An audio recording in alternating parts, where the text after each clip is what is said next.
Você já sentiu a dor de ser rejeitado por quem mais ama? Aquela sensação de vazio, como se o chão sumisse sob seus pés e o coração ficasse pesado, sem saber para onde olhar. José sentiu isso de forma profunda e dolorosa. Ele era apenas um jovem, cheio de sonhos e esperança, mas a rejeição veio de onde menos esperava, da própria família.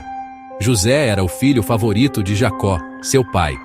Ele ganhou uma túnica colorida, símbolo de amor e distinção, algo raro e precioso naquela época. Com essa túnica, José se destacava entre os irmãos e carregava consigo sonhos grandiosos, visões de um futuro brilhante, onde sua vida teria um propósito especial. Ele acreditava que Deus tinha planos incríveis para ele, e isso enchia seu coração de alegria e expectativa. Mas, para seus irmãos, tudo isso era motivo de ressentimento. Eles não viam José como um irmão, mas como um rival.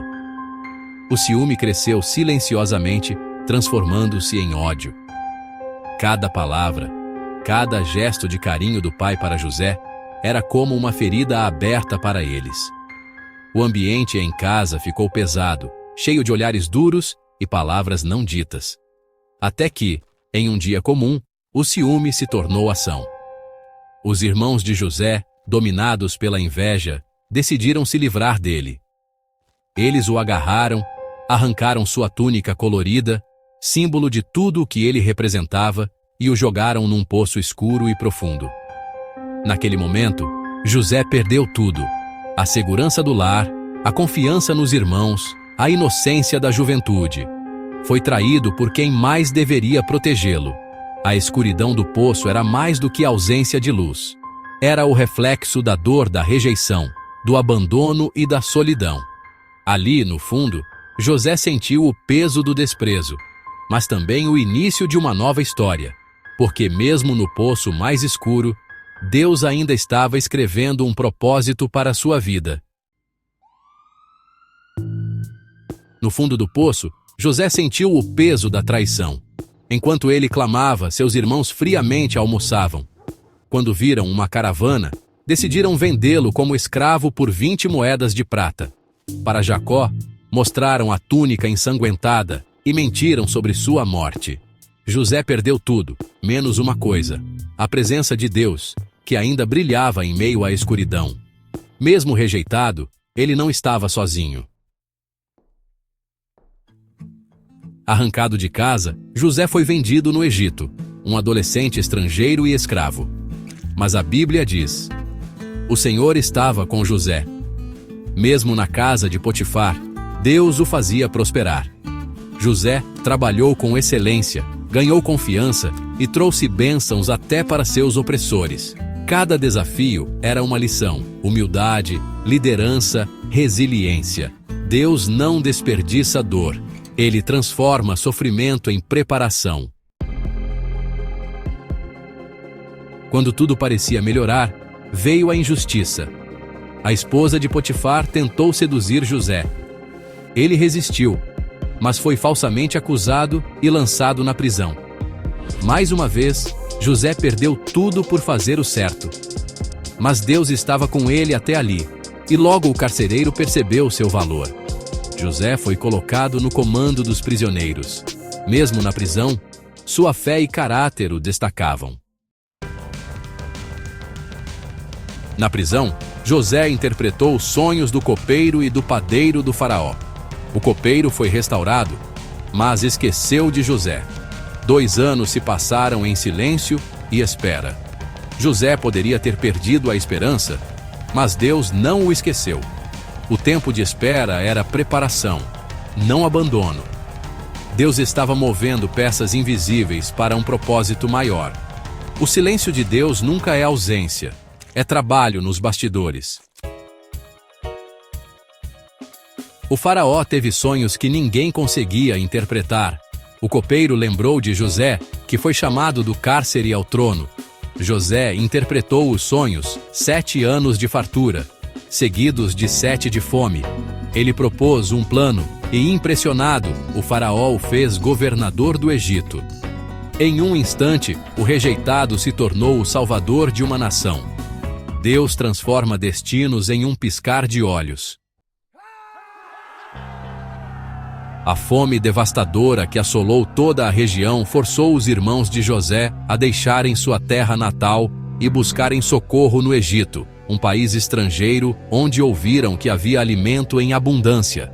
Exaustos e aflitos, eles atravessaram desertos e estradas poeirentas, carregando consigo não apenas a esperança de sobrevivência, mas também o peso da culpa por tudo o que haviam feito no passado. Ao chegarem diante do governador do Egito, sem saber que era o próprio irmão que haviam vendido anos antes, os irmãos se curvaram humildemente, implorando por misericórdia e alimento. Eles não reconheceram José, agora vestido como um nobre egípcio, mas ele os reconheceu imediatamente. José, tomado por emoções conflitantes, decidiu testar o coração de seus irmãos. Ele queria saber se eles haviam mudado, se o arrependimento realmente habitava neles. Por meio de perguntas e provas, José observou atentamente cada gesto, cada palavra, buscando sinais de transformação. Finalmente, incapaz de conter as lágrimas, José revelou sua verdadeira identidade. Com a voz embargada, declarou: "Eu sou José, aquele que vocês venderam como escravo." O choque e o medo tomaram conta dos irmãos, que jamais poderiam imaginar que o poderoso governador era o irmão perdido. Em vez de buscar vingança, José surpreendeu a todos ao oferecer perdão sincero. Ele enxergou que, apesar da dor e da traição, havia um propósito maior guiando sua história. José abraçou seus irmãos, consolando-os e mostrando que o amor e a compaixão podem superar até mesmo as feridas mais profundas. "Não tenham medo nem se culpem pelo que fizeram", disse José com esperança. "Foi Deus quem me enviou adiante de vocês para preservar vidas e salvar nossa família." Suas palavras trouxeram alívio e esperança, mostrando que até mesmo o sofrimento pode ser transformado em bênção. O passado, embora marcado por dor e separação, não foi esquecido, mas, através do perdão, foi redimido.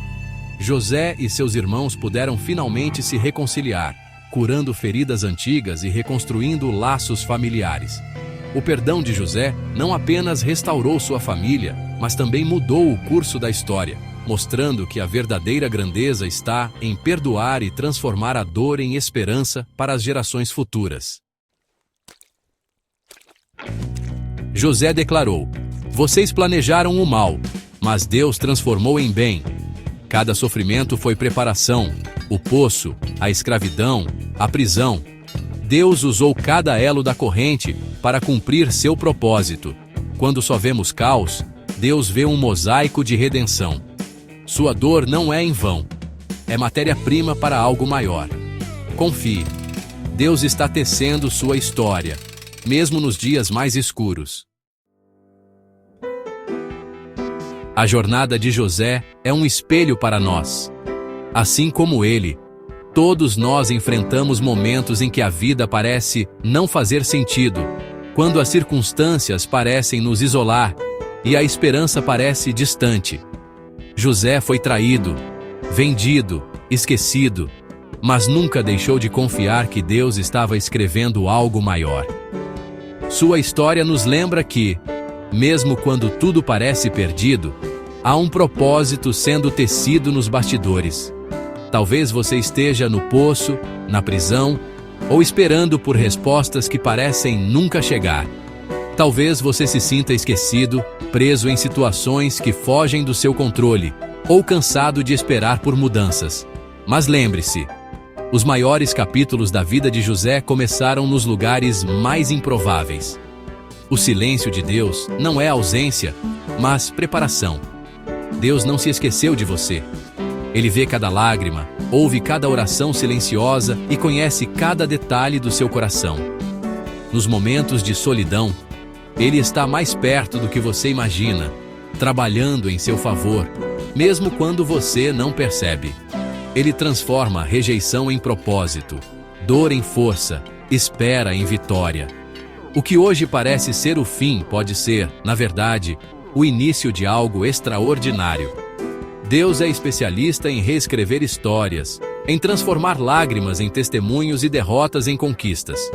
Não desista no meio da história. O capítulo final ainda está por vir. Cada desafio é uma página.